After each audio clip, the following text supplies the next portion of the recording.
Remember, at Mr. Windows, we have a parts ID service, so we get loads of emails asking us for restricted chain winders.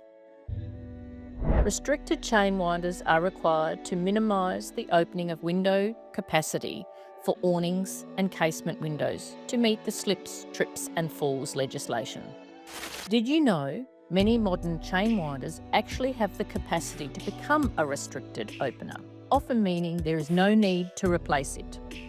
Here are some of the restricted options that we have in stock. DS1 and DS2 by Doric, the Southern Star chain winder, Witco's chain winder, Ostar and APT. So if you're not sure, take it off, flip it over and check underneath. It might just save you some dollars.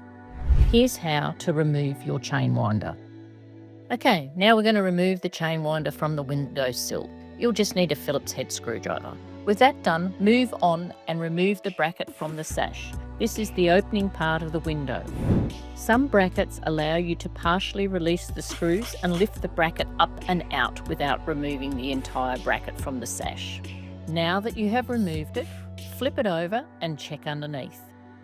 Yippee! Dollars saved. Now flick the switch and reinstall the chain winder. Restricted function engaged. Remember, to check out our YouTube channel, we have instructions on how to activate the restricted functions on many of these systems if you need more guidance. Looking for hardware solutions for your windows or doors? Send us an image of what you are chasing, and the Mr. Windows team will do the rest to source it for you.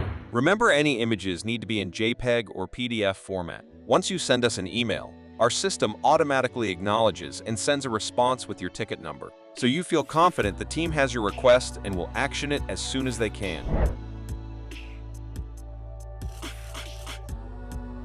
Subscribe to stay connected.